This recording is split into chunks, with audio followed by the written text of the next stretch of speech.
Guys अब चाहिँ हामी यहाँ ओसियन होटल एन्ड नेवारी भान्साघरमा आइसकेको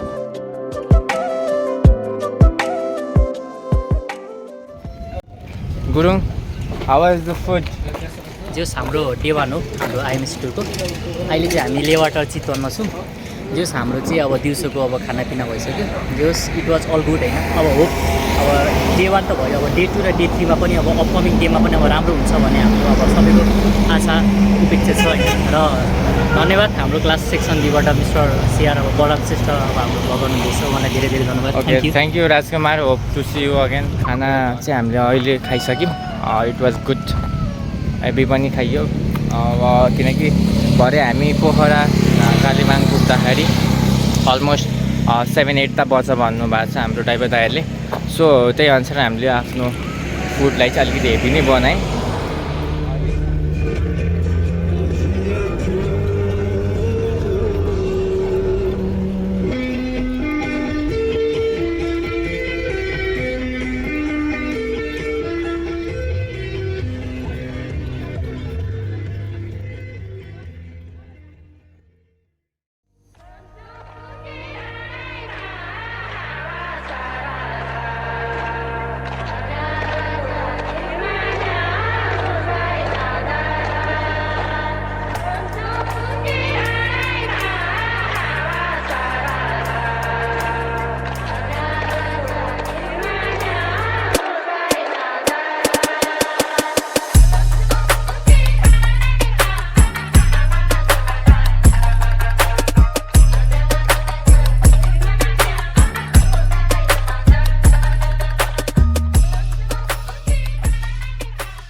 हामी चाहिँ कालाबाङ होमस्टेमा आइसकेको छौँ यु क्यान सी यहाँ चाहिँ हामीलाई स्वागत कार्यक्रमको लागि यहाँ व्यवस्थित तरिकाले बस्नुभएको रहेछ हामीलाई पर्खेर so we will move forward to our welcome program by the Kalabang community specially from the local people okay let's move inside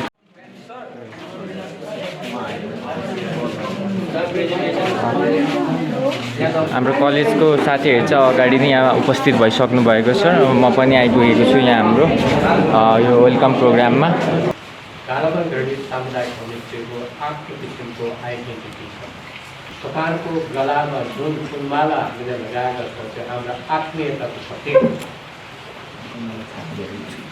र त्यो फुल बजारबाट किनेर ल्याएको बनावटी आत्मीयता निस्किएको छैन त्यहाँनिर त्यतिखेर यहाँको बस्तीमा गुरुङहरूको बाहुल्यता थियो तपाईँहरू थाहा पाउनुहुन्छ गुरुङ भनेर राईलिम्बू यिनीहरूको प्राथमिकताको पेसा भनेको ब्रिटिस लाहुरी हुने दोस्रो त्यसपछि छाटिएको दोस्रो इन्डियन लाहुरी हुने त्यसपछि आउँछ इन्डियातिर दलाल हुने टाउरी त्यति हो त्यही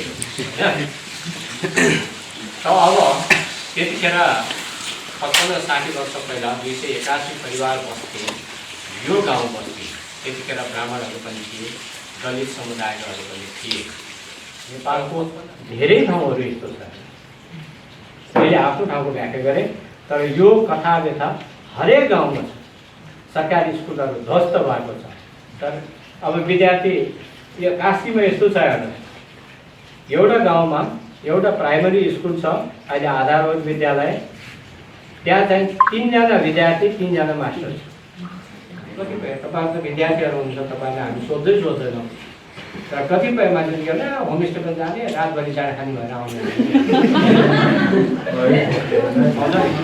तर तिनलाई हामी त्यस हिसाबले ट्रिट गर्छौँ रातभरि जाँड खाएर चाहिँ हामी हल्ला गर्न दिँदैनौँ किनभनेदेखि होमस्टे सञ्चालक 156 परिवार मध्येमा 18 घरले मात्र होमस्टे चलाउँछ अर्को निर्दिष्ट गर्न पाउँछौँ हामीले पाउँदैनौँ नि त्यसैले होमस्टेका केही सामाजिक उत्तरदायित्वहरू हुन्छ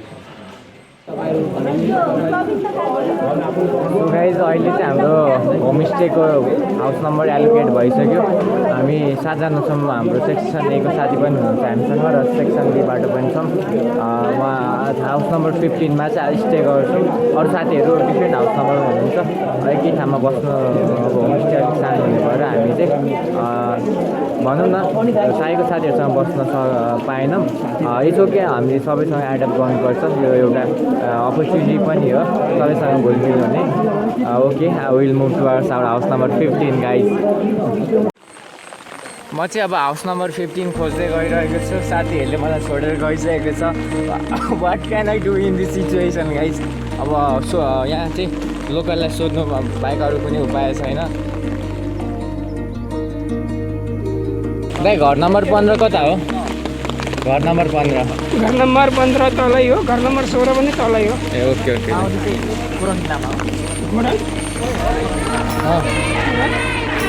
तल घर नम्बर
ल guys by by.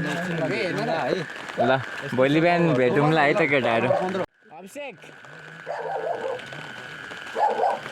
So finally म हाउस नम्बर 15 मा आइसकेको छु। You can see from here house number 15। यहाँ चाहिँ च्यानल गेट छ। I will get entrance from here.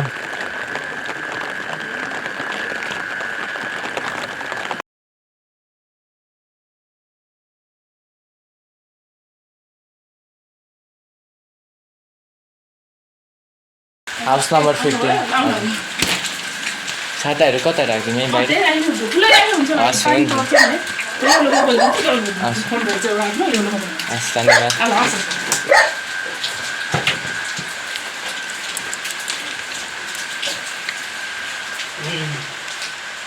कता बत्ती छैन आज सोलर छ है।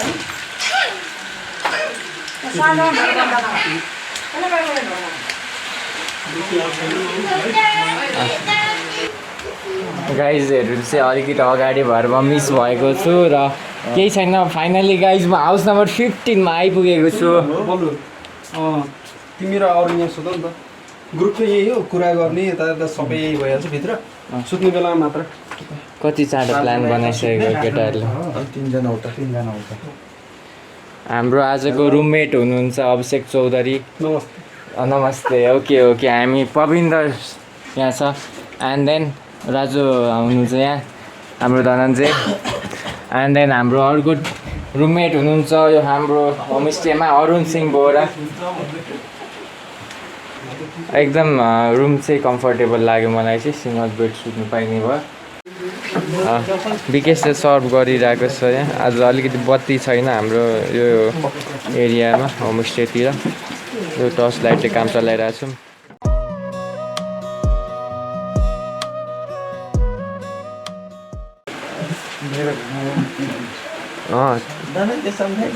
धनञ्जय तिमीलाई थर्काएर गयो छिमेकीले, के भन्न चाहन्छौ? कंट्रोल कंट्रोल के भन्न चाहिँदैन। त्यही हो, मिलेर बस्नुपर्छ भन्ने चाहना हो तिम्रो?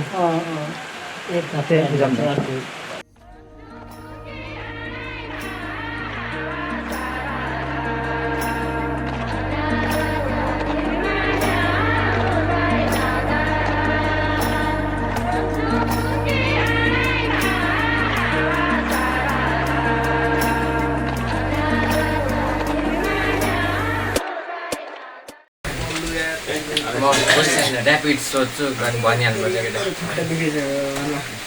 सबैले स्टार्टिङ चाहिँ केबाट गरौँ भन्दाखेरि अनि यो कालाबाङमा चाहिँ अहिलेसम्म कतिवटा होमस्टेले चाहिँ फेसिलिटी दिइरहेको छ। राइट एन्सर केटाहरू। हामीले यहाँ खाना खाइसक्यौँ होइन out of 10 how much rating will you give writing 10 रेटिङमा कति रेटिङ दिन भन तर रेटिङ 11 मा 10 11 मा 10 10 मा 10 अनि अब चाहिँ त्यो त्यही अब लाइनको डिस्प्युटले गर्दा 9.5 अनि हाम्रो कविता सब ठिक छ 10 मा 10 अरु 10 मा 10 ओके 9 मा 10 छ अनि हाम्रो राजुको के छ ठिक छ मेरो पनि 10 मा 10 छ अब हामी अलिकति सिचुएसन हेर्दाखेरि चाहिँ यो होमस्टेमा चाहिँ अब यतिको फेसिलिटी यतिको खाना पाउनु इट वाज असम होइन बबाल थियो ओहो धनञ्जयले भनिदियो भने एकदम बेस्ट ठिक छ अनि अर्को भनेको चाहिँ हाम्रो जर्नीको क्रममा अनि सेक्सन एबाट के कस्तो अनुभव भयो हाम्रो प्रविन्द र राजुले भनिदिनु पर्यो बसमा के भयो अब हामी त छुट्टै बसमा थियौँ अब हाम्रो त थाहा छ अब सेक्सन ए को के कस्तो भयो त्यो चाहिँ सुनाउ न ब्रिफली यस राइट क्वेसन ओहो के हुन्छ बाटो त बिग्रेका थियो रमाइलो गर्दै आयो त्यसमा नि हामीले रमाइलो गरेर बसभरि चाहिँ आउँदाखेरि डान्स पनि गर्दै आयो एकछिनको लागि हामी चाहिँ त्यो 12 सिंह पुग्नु अघि चाहिँ डान्स गर्न छोडेको थियो फेरि चाहिँ हामी त्यहाँबाट भिजिट गरेर 12 सिंह त्यो कुरेन्टारमा आएर खाना खायो अनि त्यहाँबाट फेरि बस हिँड्न लाग्यो त्यति बेलादेखि हामी ननस्टप यो पोखरासम्म डान्स गर्दै आयो बिच बाटोमा के समस्या भयो केही बाटो बिग्रेको भए पनि तर राम्रैसँग आइयो ठिक छ अब हाम्रो सेक्सन बीको यसो सुनाउनु पर्दाखेरि चाहिँ हाम्रो पनि सेक्सन एले जस्तै हामीले आफ्नो तर्फबाट 100% इन्जोयमेन्टै गर्दै आएको नाच्दै आएको गानामा चाहिँ अब अलिकति प्रिपेरेसन त्यति थिएन हाम्रो ब्याकअप थिएन हामी युट्युबबाटै बजायौँ सर्च गर्दै अनि अरू कुरा भनेको चाहिँ हामी नाच्ने क्रममा एक ठाउँमा चाहिँ अलिकति दुर्घटना घट्नु गयो सुस्मिता र शिखाको चाहिँ अलिकति त्यहाँ अलिकति कोलिजन भयो भनौँ न बस ड्राइभर दाइले हल्का ब्रेक सडन लगाउनु भएन त्यही हो इन्सिडेन्ट त अरू त्यस्तो केही थिएन बाटोहरू अब अफरोड रहेछ अहिले 2 वर्ष जति भएको रहेछ अब मेन्टेनेन्स अझै जारी छ भन आज विकेशको अनुभवको कुरा भन्दाखेरि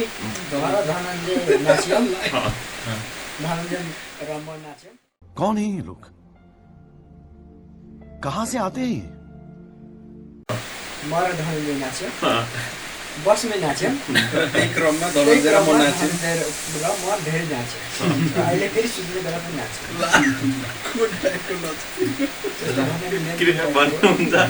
स्किप गरिदिनु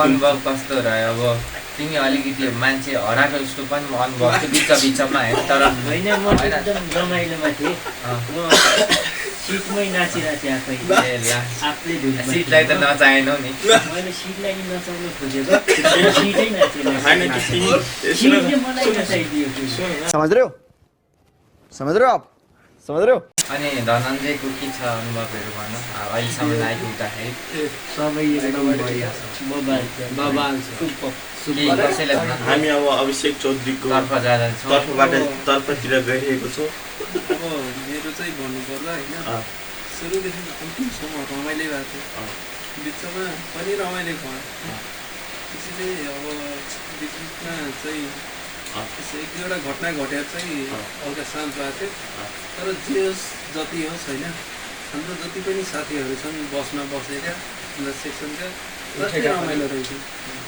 धनञ्जय त झनै भोजपुरी गाना त चिप दिन्छ धनञ्जय